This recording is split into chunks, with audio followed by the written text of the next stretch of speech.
محل میں پرورش کے واقعے میں ہمارے لیے کیا سبق موجود ہے؟ اب بیٹا یہ اس طرح بھی آ سکتا ہے، اور یہ کوشچن اس طرح بھی آ سکتا ہے کہ حضرت موسیٰ علیہ السلام کی پرورش کے واقعے سے ہمیں کیا سبق ملتا ہے؟ تو فرعون کے محل میں یا پرورش صرف بغیر محل کے لفظ آئے تو جواب ہمارا ہی کی جیسا ہوگا، تو ایک لونگ ہم نے یہ کرنا ہے، ٹھیک ہے؟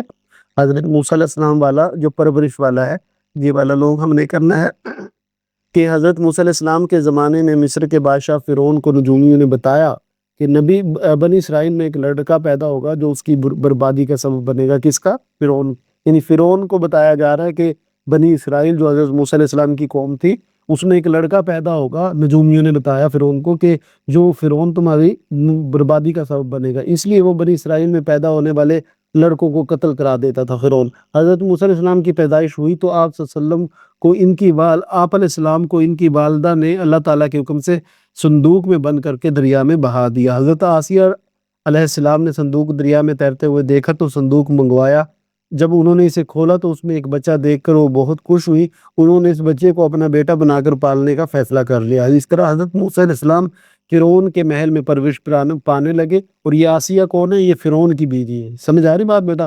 یعنی جو حضرت موسیٰ علیہ السلام کی جو والدہ تھی انہوں نے تو اس ڈر سے کہ وہ قتل نہ کر دیں انہوں نے صندوق میں ڈالا اور اس کو دریا میں ڈال دیا، اور وہی صندوق کہاں تک پہنچ گیا؟ جو فرعون کی بیوی حضرت آسیہ علیہ السلام تھی اس کے پاس پہنچ گیا۔ تو حضرت موسیٰ علیہ السلام کی فرعون کے محل میں پرورش کے واقعے میں ہمارے لیے یہ سبق موجود ہے کہ اللہ تعالیٰ کی تدبیر کے سامنے باطل کا ہر حربہ ناکام ہے، تو اللہ تعالیٰ جو چاہتا ہے وہی ہوتا ہے، ٹھیک ہے؟ تو بیٹا ایک یہ سبق یہ آپ دیکھ لینا، کل آپ کے سب سے زیادہ بچوں کا یہ لوگ آئے گا، یہ تو پکا کر لو سب لوگ، ٹھیک ہے جی؟ آسان ہے، وہ ایک واقعہ یاد ہو جاتا ہے۔ اس کے بعد بیٹا نیکسٹ کوسچن آپ نے جو یاد کرنا ہے، معاشرے کو بہتر بنانے نے سورہ فجر کے مضامین میں کیا رہنمائی ملتی ہے؟ کہ سورہ فجر کا مرکزی مضمون پچھلی قوموں اور آخرت کے تذکرے کے ذریعے سے کردار سازی ہے۔ اس صورت میں قوم عاد، قوم سمود اور فرعون کی نافرمانیوں اور ان پر اللہ تعالیٰ کے عذاب کا ذکر عبرت کے طور پر کیا گیا ہے۔ اس صورت میں چند اہم معاشرتی برائیوں کا ذکر ہے، مثلا یتیم کی عزت نہ کرنا، مسکین کو کھانا کھلانے کی ترغیب نہ دینا، وراثت کا مال ہڑپ کر جانا اور مال سے بہت زیادہ محبت کرنا۔ سورہ فجر کے آخر میں قیامت کا منظر کھینچا گیا ہے کہ قیامت کے دن گناہگار انسان اپنی زندگی پر پچھتائے گا۔ اس دن عذاب کا اختیار صرف اللہ تعالیٰ کے پاس ہوگا، جبکہ اہل ایمان کے لیے اللہ تعالیٰ کی رضا اور جنت میں داخلے کا اعلان ہوگا۔ اس صورت میں ہمیں سبق ملتا ہے کہ ہم بھی محتاجوں، یتیموں اور ضرورت مندوں کے ساتھ اچھا سلوک کریں اور نیک اعمال کر کے آخرت کی تیاری کریں۔ اس کے بعد بیٹا نیکسٹ کوسچن ہم نے جو یاد کرنا ہے تیسرے والا، سورہ بروج کے تناظر میں قرآن مجید سے کیسے نصیحت حاصل کر سکتے ہیں؟ تو سورہ بروج کے مطابق اللہ تعالیٰ نے ہماری نصیحت کے لیے قرآن مجید میں اچھے اور برے لوگوں کا ذکر فرمایا ہے۔ کفار اور مشرکین کا ظلم و ستم ایمان والوں کے لیے آزمائش ہوتا ہے۔ اللہ تعالیٰ ظالم اور مظلوم سب کو اچھی طرح جانتا ہے۔ ہمیں کسی پر ظلم نہیں کرنا چاہیے کیونکہ ظالم کو سزا ملتی ہے، جو ظلم کرنے کے بعد توبہ کر لے تو اللہ تعالیٰ اسے معاف فرما دیتا ہے۔ ایمان لا کر نیک اعمال کرنے والوں کے لیے جنت ہے۔ اللہ تعالیٰ کی راہ میں قربانی دینے والوں کو اللہ تعالیٰ عظیم اجر عطا فرماتا ہے۔ اللہ تعالیٰ ظالموں کی سخت گرفت کرنے والا ہے، کوئی مجرم اللہ کی پکڑ سے بچ نکلنے والا نہیں ہے۔ اللہ تعالیٰ جو چاہتا ہے وہ کرتا ہے، کوئی اللہ تعالیٰ کو اس کے ارادوں سے روکنے والا نہیں ہے۔ جو لوگوں کے جھٹلانے سے قرآن مجید کی عظمت پر کوئی فرق نہیں پڑتا جو لوح محفوظ میں موجود ہے۔ یہ تیسرا ہو گیا۔ چوتھا بیٹا یہ لوگ ہے جو ذہن میں کسی ایک سوال کا تفصیل سے جواب دے، وہی مطلب یہ سورہ غاشیہ والا، اچھا یہاں سے کوسچن لکھا ہوا ہے سورہ غاشیہ والا ہے، یہ میں آپ کو دکھا دیتا ہوں کوسچن پہ بھی یہ والا، یہ کوسچن ہے سورہ غاشیہ میں قدرت کی نشانیوں کا مطالعہ ہماری زندگی میں کیا تبدیلی لاتا ہے، یہ سوال ہے۔ تو اس کیا تبدیلی لاتا ہے بھی؟ سورہ غاشیہ میں اللہ تعالیٰ کی قدرت کی بے شمار نشانیوں میں سے 4 نشانیاں اونٹ، آسمان، پہاڑ اور زمین کا ذکر کر کے ان پر غور و فکر کی دعوت دی گئی ہے۔ اس کے علاوہ حضرت محمد صلی اللہ علیہ وسلم کے ذریعے دین کی دعوت دینے والوں کو یہ بات سمجھائی گئی ہے کہ ان کا کام حق پہچاننا ہے، منوانا نہیں۔ کسی کو ہدایت دینا اللہ تعالیٰ کا کام ہے۔ یہ رسول اللہ کو فرمایا جا رہا ہے کہ آپ حق پہنچا دیں، سچی بات لوگوں تک دین کی بات پہنچا دے، وہ مانے نہ مانے وہ اللہ پہ چھوڑ دے۔ تو سورہ غاشیہ کے آخر میں آخرت کے حساب و کتاب کی تیاری کی نصیحت کی گئی ہے، کیونکہ ہر ذی روح کو مرنے کے بعد اللہ تعالیٰ کی طرف لوٹ کر جانا ہے۔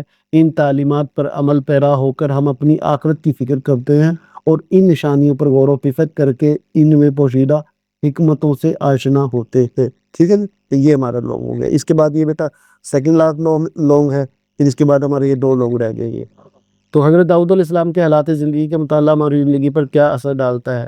حضرت داؤد علیہ السلام بادشاہ ہونے کے باوجود عبادت اور نیکی کے کاموں میں اپنی مثال آپ تھے۔ آپ علیہ السلام سادہ مزاج انسان تھے۔ آپ علیہ السلام اپنے ہاتھ سے محنت کرتے اور روزی کماتے تھے۔ حضرت محمد صلی اللہ علیہ وسلم نے فرمایا کسی انسان کا بہترین رزق اس کے اپنے ہاتھوں کی محنت سے کمایا ہوا رزق ہے، اور بلا شبہ اللہ تعالیٰ کے نبی حضرت داؤد علیہ السلام اپنے ہاتھ کی محنت سے روزی کماتے تھے۔ حضرت محمد صلی اللہ علیہ وسلم نے فرمایا کہ اللہ تعالیٰ کو سب سے زیادہ محبوب نماز داؤد علیہ السلام کی نماز اور سب سے زیادہ محبوب روزے داؤد علیہ السلام کے روزے ہیں۔ وہ آدھی رات تک سوتے اور پھر اٹھ کر رات کا 1/3 حصہ عبادت میں کھڑے رہتے اور رات کے آخری حصے میں سو جاتے۔ ایک دن روزہ رکھتے، ایک دن ناغہ کرتے۔ وہ میدان جنگ سے کبھی فرار نہیں ہوتے تھے۔ آپ علیہ السلام کی زندگی سے رہنمائی حاصل کرتے ہوئے ہم محنت سے روزی کمانے کو ترجیح دیتے ہیں اور اللہ تعالیٰ کی یاد سے غفلت نہیں برتتے۔ تو یہ ہو گئے بیٹا، اور پھر یہ دو۔ اب میں نے آپ کو ترتیب سمجھا دی ہے کہ کون کون سے آپ چھوڑ سکتے ہیں۔ یہ ہمارے پاس حضرت ابراہیم علیہ السلام والا ہے، ٹھیک ہے۔ حضرت ابراہیم علیہ السلام کی تعلیمات سے کیا رہنمائی ملتی ہے؟ تو حضرت ابراہیم علیہ السلام صبر اور استقامت کا پیکر تھے۔ آپ علیہ السلام نے بچپن سے ہی بتوں کی عبادت کی مخالفت کی اور توحید کی تبلیغ فرمائی، جس کے نتیجے میں آقا علیہ السلام کو اس وقت کے بادشاہ نمرود کی مخالفت کا سامنا رہا اور کئی آزمائشوں سے گزرنا پڑا، لیکن آپ ہر طرح کے حالات میں صبر کا مظاہرہ کیا۔ حضرت ابراہیم علیہ السلام کو آگ میں ڈالے جانے کا واقعہ پیش آیا، مگر اللہ تعالیٰ کے حکم سے حضرت ابراہیم علیہ السلام کے لیے ٹھنڈی ہونے کے ساتھ سلامتی اور آرام کا باعث بن گئی۔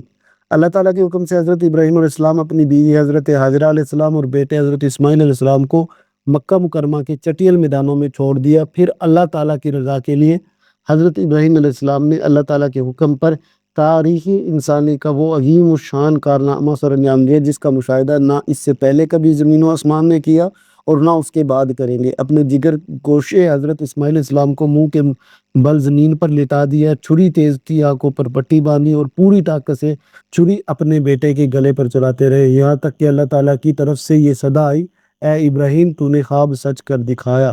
آپ صلی اللہ علیہ وسلم نے اللہ تعالیٰ کے ہر حکم کی تعمیر کی اور سرخرو ہوئے۔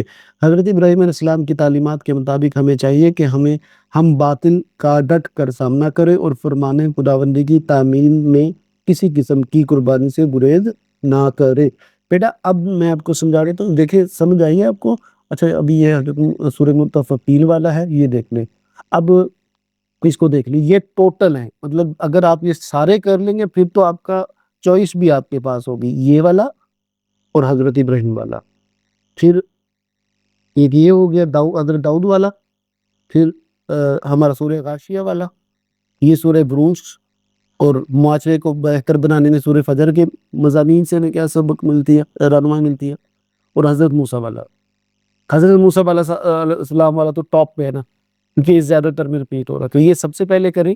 اور اب یہ ٹوٹل ہے کہ میں نے ابھی آپ کو ایک بات دکھائی، اب آپ نے کس طرح چوائس کرنی ہے کہ ان دو ہیں تو ان میں سے ایک کر لو، ٹھیک ہے، یعنی موسیٰ علیہ السلام والا ہو گیا، پھر موسیٰ والا ایک حضرت موسیٰ والا ہو گیا، پھر ایک فجر والا کر لو، دو ہو گئے، ٹھیک ہے، اور پھر موسیٰ والا ہو گیا، پھر ہمیں یہ حضرت موسیٰ علیہ السلام والا آ گیا۔ ہاں اب ان دونوں میں سے ایک کر لو، داؤد علیہ السلام والا کر لو، یہ غاشیہ کر لو، ٹھیک ہے، اور ان دونوں میں سے ایک کر لو، تو یہ آپ کے تین ہوں گے، چار، تو اس میں سے پھر آپ کا ایک لانگ کور ہو جائے گا۔ اور جو اچھے بچے سارے کرنے کے پھر تو آپ کے پاس چوائس بھی ہوگی، بہت اچھی بات ہوگی۔ تو بیٹا باقی جو شارٹ کوسچن اور باقی چیزیں ہیں MCQ، ان کی بھی ویڈیو کا لنک جو ہے میں پہلے کمنٹ میں لگا دوں گا، وہ بھی میں نے اسی طرح اکٹھے کر کے دے دیے، تو وہ بھی آپ دیکھ لیجیے گا، ٹھیک ہے۔ اپنا خیال رکھیے گا، اللہ حافظ۔